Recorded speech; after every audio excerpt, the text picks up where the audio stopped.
What are you saying, ladies and gents? It is your boy BucketHatSam. We're back in today for another video. Today's video, I am doing my very early 2025-2026 Premier League predictions. Yes, I know it's really early, and I'll do another one just before the season starts, but I'm going to give my early thoughts, my initial thoughts, what I feel in my gut before the transfer window goes on, and we can kind of come back and look at this just before the season starts and just see and kind of grade everyone's transfer windows as well. So let's get straight into it. It's going to be a very exciting season. There's some really big boys back in the Premier League. I'm buzzing to see Sunderland. I'm buzzing to see Leeds back in the Premier League.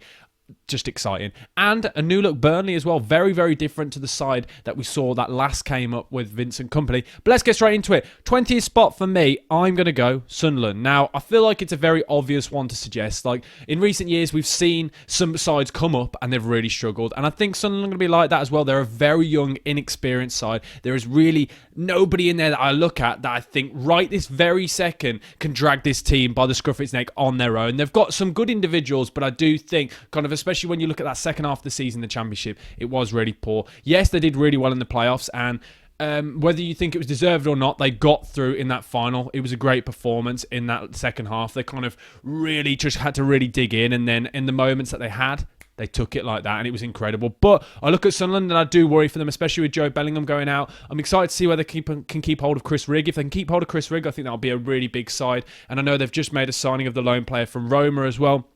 It's all looking exciting for Sunderland, but I do think they're going to struggle. Yes, they have got quite a pragmatic manager who defensively is very strong, but I just worry sometimes, especially when you've got young squads and people use it as a positive. It's great to see that it's a young squad, but I question the mentality. If they go 1 or 2-0 down early on, have they got those players that they can look to in the dressing room that will drag that team through? That's where I worry. They need some Premier League experience. Maybe get somebody in on a free. Just somebody who's been there and done it. That's my only kind of look at this Sunderland side and why I worry for them. But I think they're going to finish 20th spot. Next, in 19th spot, we have got Leeds United. Now, currently, they've still got Daniel Farke as the manager. I think, personally, Leeds need to sack Daniel Farke. Now, people will get onto me and think it's absolutely ludicrous. Yes, it's extremely harsh, but we've seen Daniel Farke is not good enough for the Premier League. We've seen it before. He's great. He's attacking. He's forward-thinking. He did a great job with Leeds. He's done a great job with Norwich in the past. But I don't think he's a Premier League manager. He is not defensively got it sorted. He cannot do it. We've seen it before so many times with that Norwich side where they had some really good attacking players with Timu Pukki, Buendia, other players like that he's had in the past when he had Norwich, but they just concede goals for fun. And that's where I look at them and think it's not right. And I look at them and just think if Leeds have got any chance of staying up, they won't be able to play the way they played this season in the Championship. Because, yes, it was incredible. They dominated many sides. I went with my team, West Bromwich Albion, and it was, yes, we got a draw. But the way they moved the ball around, the way they created, the way they dominated down the wings, the way they had so many overlapping runners, and they were completely like overpowering teams just by pure numbers, by shifting the ball really fast and things. It was really forward thinking with Firpo going right down that side. That's why I worry. They can't do that again with Bogle as well on the other side. They can't do that in the Premier League. And that's why I worry, because Daniel Farke will try and do that. So I think Leeds United will finish 19th spot this season. I do really worry for them. And I think as a whole, they need to really think about how they're going to play next season. Next, in 18th spot, we have got Burnley. Yes, I think Burnley will make a good job of it, though, this season. It's a very different kind of look for Burnley this year. When they came up with the Vincent Kompany, it was forward-thinking, attacking, possession-based football, where this Burnley side don't concede. That's what they did this season in the Championship. They got clean sheets for fun. They were grinding out 1-0 wins. And yes, some people were moaning about the play. They were moaning that it's not the most exciting. But it gets results. They broke the 100-point mark in the tally in the Championship by purely being defensively strong. They came to my place, West Bromwich Albion. They grinded out a 0-0 draw, and they are so strong defensively. And I think that's a really good foundation, because we've not seen a side come up in the last couple of years that has played like this, and that's where I'm intrigued to see. Yes, obviously they're not going to be as defensively strong in the Premier League, because there's going to be a lot more well-equipped sides and a lot better quality in attacking play from other teams they're going to be coming up against. But I do think that will help them, and I do think it will give them a bigger and better chance of staying up. Do I think they'll stay up? Not right now. I think I'm intrigued to see kind of the teams that I'm going to talk about in a bit that will just be above the drop zone, but I think they'll be the closest gap we've seen in the last few years, and I'm really excited. If they can kind of go in and get some more signings this summer, then maybe I think they'll most likely be the side that's there. Because Scott Parker is a good manager defensively. He's had experience in the Premier League. Yes, I know he's had a relegation before, but he also has kept the side up. So I think you've kind of got to look at it from both perspectives. I really like Scott Parker as a manager. Sometimes he does wind me up with his silly jackets, with his little whatever you call it. Yes, that's nothing to do with it, but defensively, they'll be really good next season. I think that will give them the best shot out of all the new promoted sides to stay up, personally. Next, in 17th spot, I have got Everton. Now, hear me out, because a lot of people will be going, what on earth are you on about? I really worry for Everton, and currently in this prediction now, they haven't been signing any players yet. They're going to have to. They're losing, I think it's around 12 first-team players this summer. Now, people come on to me going, we need to get rid of this dead wood. But we have never seen a side stay up when they lose 12 players. And it's not just 12 players, it's 12 first-team players. Even like the likes of loans, they've got Mangala going, Brozier going, then Calvert-Lewin's going, Seamus Coleman's going. We could go through the list of Corey, Idris Gana. There are so many big players in this team that they're losing, like big first-team players. And I think, yes, they did need a rebuild, but usually when you do a rebuild, it's over time. I have never seen a club have to do a rebuild so like that. It's literally a flick of a switch and the entire team is going to be changing overnight. The majority of this team, when you look at the 11 that they've been playing over the last few years, is completely getting stripped. And that's what I'm really intrigued to see, how they perform, how they play, how will they cope? That is the question, because it's such a big ask. And if there's one manager who will keep them up, in my opinion, it's David Moyes. David Moyes is the perfect manager for this role. And I do think that Everton, when they appointed David Moyes, a lot of the thinking was for this summer, because they are going to have to kind of look into the academy, look into new signings and things like that. It's going to have to be a massive rebuild, but they're going to have to get it right instantly. They haven't got time, because these three sides that have come up are probably the best we've seen in the last few years. They're definitely better than your likes of Leicester and your Southamptons and things. Leeds and Burnley could seriously mount a challenge to climb to get towards Everton, in my opinion. But I really am intrigued as to how they do this next season, because, as I've said before, this is not just a normal rebuild. This isn't one where you're getting 3 or 4 players every summer. Then the next window, they need a full 11, basically, with the amount of players they're losing out on. So intrigued to see how they do. Everton, for me, are going to finish 17th. Next, in 16th spot, I am going to go for Brentford. Now, hear me out. Brentford had a very good season again this year. Brentford have done a great job. I've spoken about it before. Thomas Frank is just a magician. The way he gets his team to play is absolutely incredible. But I feel like they're going to finish 16th in this upcoming season, just purely with the fact that, yes, they've lost Mbeumo and things like that. But what I think Mbeumo is huge for them is purely because of how much of an impact. Yes, he got all the goals, and it's the assists and how much he does for that side. It's an aging squad, and there's only so long, we've seen it before, where we talk about sides that keep competing and consistently stay in the league, but they need to reinvest. They need this new caliber, a new kind of breed of players to come in and to really help this squad, because I do worry for them going forward. Some of the players that they've been relying on for the last few years are coming towards the end of their career. And yes, I know they've got the likes of Damsgaard playing well, but they need that next player to step up this season if they're losing Mbeumo, which it looks like they're going to be at the moment. It looks like he's in talks in Manchester United. I just worry for them going forward, and I think this is probably the time where they're going to drop back down. They're going to stay up, don't get me wrong, but I think it's going to be a little bit closer and a little bit more uncomfortable than it was this season. But don't get me wrong, there's one man to keep them up, it's going to be Thomas Frank. So I don't think they're in any kind of worry for relegation, but yeah, I just worry for them going forward next season. Next, into 15th spot, I predict will be West Ham next season. Now, I also think, early prediction, Graham Potter will be sacked by Christmas. I'm really worried, especially again when you look at this West Ham side. There needs to be a huge rebuild. And yes, I know they bought a lot of players last summer, but they've got so much dead wood in this squad and so many players that you look at and you just think, going forward, are they the right players? And you think of where they once were. They will still have the same ambitions and aspirations to get back into the Conference League, to be back in that top half of the table. And I look at that squad and look at that starting 11. It's simply not good enough. I really worry for them. And what I also don't feel right, and what doesn't sit right with me, is Graham Potter. Graham Potter did an absolutely terrible job. I don't think there was any difference to him and Lopetegui, but I think the fact that Graham Potter is trendy and everyone loves the project, and Graham Potter is currently the flavour of the month. He spoke really well on Monday Night Football.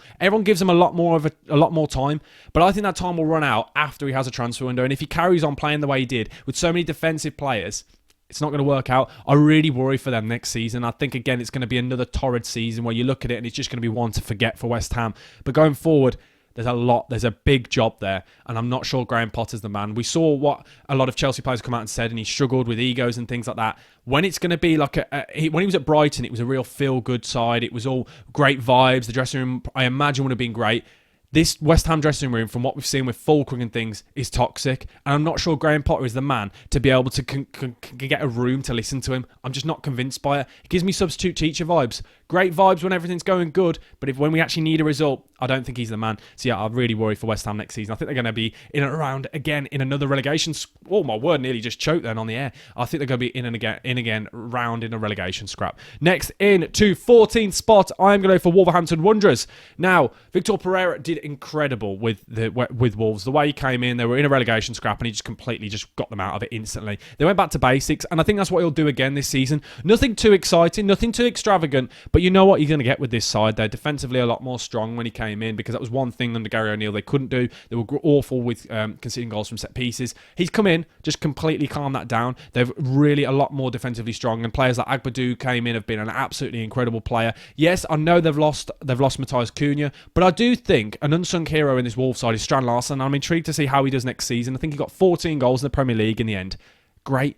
In your debut season on loan, where they've got the obligation, I think they have activated that clause. He's a player for them next season. I think he's going to step up massively, because when they did miss out on Matthias Cunha, when Matthias Cunha dropped out the squad, they carried on playing really well, because players like him stepped up massively, and I feel like they're going to have another great season, and they can reinvest that money that they've got in from the Cunha sale. I think they're going to be decent next season. I think they're going to have a very solid season, probably pushing in, maybe even knocking on that door of the top half of the table, because I think he's a great manager, and that squad just seems a lot better. It's mad to think in the space of a year they've gone from being one of the most toxic squads, where you saw them all scrapping with each other, Cunha grabbing people's glasses, to then they're all absolutely loving each other. It's incredible to see. He got rid of the bad eggs, and I think that's another thing with Matthias Cunha, a player that obviously felt like he was bigger than the club, and you can't have that. If you're in a relegation scrap, you don't want players like that. So I'm really intrigued as to where they reinvest and how they do going forward. But yeah, I think Wolves will be completely fine next season. A very comfortable finish. Next, I have got Crystal Palace in 13th. Yes, I don't think Crystal Palace will finish 12th next season. I think it'll be finishing 13th. Yes, a slight drop off by one position, but I do think the Europa Conference League is going to be a big thing for them next season. Obviously, no, Europa League, sorry. I know there's a lot of rumours at the minute whether they're going to be allowed to kind of take place and things like that, but we're going to say, as of now, they are still in the Europa League. So I do think the Europa League will kind of give them a bit of a hangover. You see a lot of sides really struggle. It depends how far they go in the competition, but we've seen last season a lot of the English sides with the kind of power they've got going forward. You saw Tottenham and Man United kind of breeze through the competition. So I think Crystal Palace will go far, and I think it will be to the detriment of their Premier League season, which they won't care about. Don't get me wrong. I would do anything for my team West Brom to go on a Europa League run like that like Palace fans will have. It's a once-in-a-lifetime opportunity. I think they'll invest in the squad this summer, kind of get some more players, get some more faces in that dressing room to kind of help them, because they have got quite a... The squad isn't deep enough as it stands, and it needs to be a lot deeper, especially if they're going to be playing Thursday, Sunday.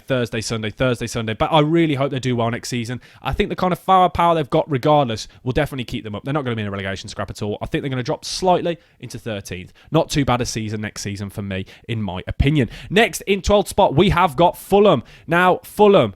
going forward next season, I think it's going to be very interesting to see how they do, because Fulham, in my opinion, have been massively overachieving under Marco Silva. I think when you look at that squad, when you look at that 11, it's overachieving. But I think they'll do the same again, and I think it's then the season after next where we'll kind of look at it. But I think if Marco Silva is well, he's a very switched on guy. I think he'll end up leaving next summer or at some time next season. His stocks are really high after the fact that his stocks were ruined by his run at Everton and things. He kind of got that respect back in the Premier League. But I do think when you look at this Fulham squad and the way some of these players are overachieving, like Iwobi is playing the best that he has in his career, Traore is probably playing the best and in his peak right now. There are so many players that he's got overachieving where I worry, how can next season all of those players stay at the same level?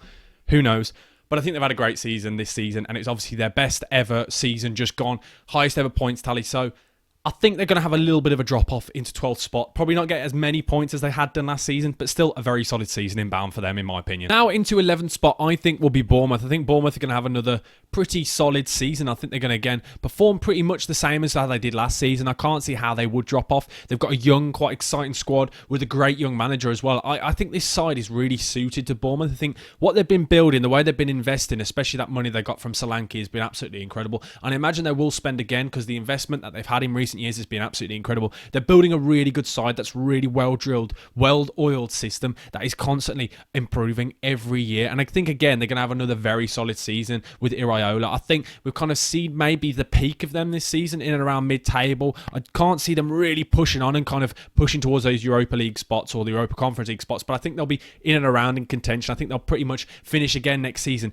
very similar to where they did this season. I think, again, another solid season, which would be great realistically. The fact that Bournemouth Bournemouth are even in for a shout in and around the European spots, I think is incredible, and just shows you how good the investment has been, how good the scouting system has been over the last few years. I think again they'll sustain that. I think again very solid season for them inbound next year. Next, in my humble opinion, 10th spot. Now we're getting into the top half of the table. If you haven't already as well, please do smash the like button and please do subscribe. I don't thank you guys enough. We are literally we're growing massively. I can't believe we're nearly at 10,000 subscribers, which is absolutely mental. I'm uploading 3 shorts a day, 1 long form pretty much every day or every other day. So please, guys, help me out massively. I'm trying to get to 15,000 subscribers by the end of the calendar year.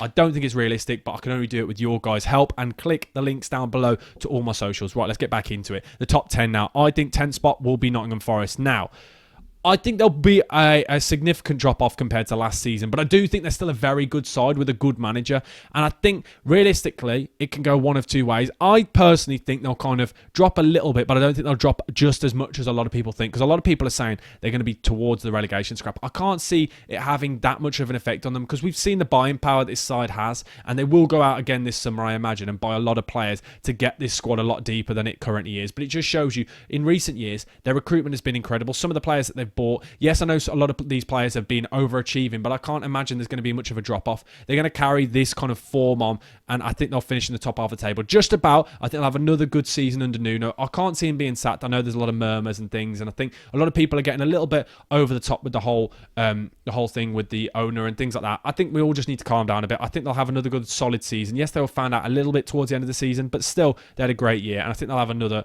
great, solid year next year inbound for them. Now, into 9th spot. Yes, we're talking about Manchester United. Now, Manchester United, for me, it looks like their summer business so far, the players they've been linked with, looks pretty solid. And I think we can kind of, on reflection, I think they'll finish in the top half of the table next season. I think the one thing that we've got to look at, and a lot of people are forgetting, yes, everyone's talking about just how bad they were. They were also like Spurs, where they completely just sacked off the league. Let's be honest, last season, they sacked off the league by about January. And you saw that towards the end, especially when they were literally changing their team for the Premier League. They were literally resting players for the Europa League. And now some people will say that's ridiculous. Yes, it probably was a ridiculous decision in hindsight because they didn't win it. But I understood why they did it. They realised they weren't going to get relegated, so they put all their eggs in the basket to win a trophy. And I don't mind that. I think some of the players that they've been signing, they're linked with them. Buemo, they have signed Cunha. I think it's quite forward-thinking. I think they look like they're building players to suit their system. And I think it's quite exciting what they could potentially do. Yes, I'm still not convinced by Amorim, but I don't think it will be just as bad as this season. I think the likes of Bruno Fernandes will step up this season. Cunha obviously have a massive part. I think Mainoo will obviously have a bigger part this season, hopefully, because I'm a bit worried about his position, actually, to be honest, because I don't think he really suits the Amorim system. But I don't think it will be as bad as it has been this year, because I think everyone's kind of getting a bit carried away with the performances of the Premier League. Yes, it was awful. It was embarrassing. But they weren't trying. They were literally putting all their eggs in the European basket. And the fact they've got no European football at all this season, I think will really help them massively. So they can completely focus just on this competition and the domestic trophies. So yeah, I think they'll make the top half of the table. I think they'll finish 9th next season in the Premier League for Manchester United. 8th spot now. I am going Tottenham. Now, hear me out, because I think what we'll find this season, obviously, again, this is another side. Tottenham, they completely disregarded the Premier League last season. But I think the real reason why they'll have a good season this coming season is because they won't be able to do that. I think they'll go out the Champions League pretty early on. I don't think they'll be going far in the competition. So I think they will be focusing on the Premier League pretty fast. Whether it is with Ange, who knows? At the time of recording, it's currently the 4th of June. And he's still the manager. So things might change, who knows, but I still think this side is good enough, especially when you look at their 11. When players are fit and things, I think they're good enough. And I think they'll push on again next season. I think this season again, I think we all get a bit carried away. They literally disregarded the league. They didn't even care. So I think they will finish 8th in the Premier League this up and coming season. Also, let me know your comments in the comments. Let me know your thoughts. Comment down below your predictions, because I'm intrigued to hear what you guys think. It's very early on. It's just a bit of fun. Don't get too angry at my predictions. Next, in 7th spot, I think Brighton will get Europa Conference League football next season. Now, I think they're going to be really blessed again now with the fact that the sides they were competing with, the sides they just got pipped by, your likes of Villa, your likes of Forest, and all those sides in and around that area, will be in Europe this season. So I think they'll have a big season inbound. I really like what they did this season. I think they had a really solid season. I think they'll probably reinvest. They'll probably scout a few more players. Hopefully get some defenders in, because your likes of Lewis Dunk and players like that are coming towards their end of the career, and they kind of need some new players that can kind of come on through. So I do think Brighton had a very solid season. I really like what they did, especially with the fact it's the manager's first season. I think they're going to push on next season, and I hope they do get Conference League. I just think they need to be a bit more defensively sound. And yes, you'll never get that with Brighton. That's just the way they play and things. but I'm intrigued to see how they do next season. I think they will get Europa Conference League football. You heard it here. That's my early prediction. Then into 6th spot, I think will be Aston Villa. Now, hear me out. Aston Villa, I spoke about the fact that I think they'll be really disappointed that they didn't get Champions League, but I think next season, the worry for Aston Villa, the reason why I think they'll get 6th spot, and I think they're going to miss out on Champions League football again, and they'll finish in the same spot, is because of the fact that they won't have the firepower that they've got. It looks like they're going to have to sell this summer. So currently looking at it, there are going to be some outbounds. It looks like Emi Martinez might be off. The fact that they aren't signing Asensio, the fact that they might not be signing Rashford. I look at it as a whole. Those players that they've relied on for so long will be gone. Don't get me wrong. I think Emery is still a good enough manager. The fact that he will still get the team playing. I still think they'll be in and around competing for those Champions League spots. But I think those kind of players, those difference makers, I think those players that can win you games will be gone, and that's where I worry for Aston Villa. But I do also think they're going to have a really good run in the Europa League, because obviously it's Emery's league. This is Emery's playground, and I'm excited to see how they do next season. But yeah, I think they're going to miss out on Champions League next season. 6th spot for me for Aston Villa. Then into 5th spot, getting the final Europa League spot as it stands, I think will be Newcastle. Now, I think Newcastle can have an interesting season because, again, it looks like they can spend this summer. It looks like they'll be keeping hold on players like your Isaacs and things that had been linked with moves away. I'm excited to see where they go, who they scout, because they'll obviously be massively, they'll need a massive kind of investment in the fact that they've only got players like Jacob Murphy on that right-hand side. There's no kind of squad depth there. And if they're playing in the Champions League Thursday, Sunday, like they didn't have last season, they're going to need to invest. We saw what happened last time they were in the Champions League. They had a bit of a drop-off, even though they went out instantly. I think this time they'll be a bit more calm, and they'll probably be a bit more understanding of what's going on, because before I think they played quite emotionally. Now I think they'll be used to it. A lot of this squad now will have a Champions League football experience, so I think it's excited to see where they invest in the summer, because all the business they do, if you look at their top 10 transfers of all time, 9 of them have been completely incredible. The only one that really missed out on was 10th, which is Chris Wood. Look at it as a whole. Newcastle going forward, I think it's a very exciting project. I'm intrigued to see how they do. And I think they're going to get Europa League football next season. I think they'll have a slight drop-off because, again, their squad isn't just about there to play Thursday, Sunday in the biggest competition. But I'm excited to see how they do. But I still think they're going to do a great job. And the fact they got a trophy last season is absolutely incredible. And I think Eddie Howe is the man. I think he's doing really well. Because remember, when we spoke about the fact that Eddie Howe was the middleman, they were going to get a bigger manager in the future, but Eddie Howe is showing he can do it at this level, and I'm excited to see how they do next season. But Europa League football, in my opinion, for them next season. Next, in 4th spot, I think will be Chelsea. I think they'll have another very solid season. I think they're going to go in the Champions League. I can't imagine them going too far in the competition.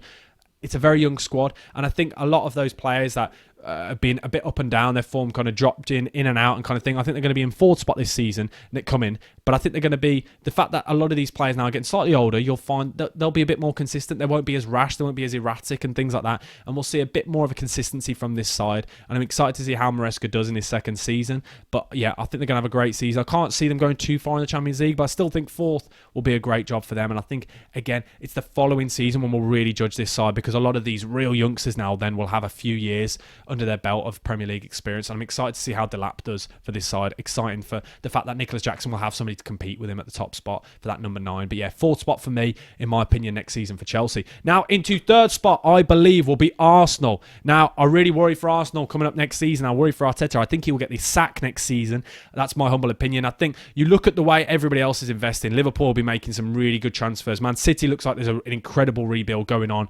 Chelsea look like they've kind of got it sorted. They'll probably be signing some more players. Arsenal, they're not linked with anybody currently. It's a lot of just rumours and things. I look at them going forward. I think they were blessed this season with the fact there was such a drop-off by everybody else.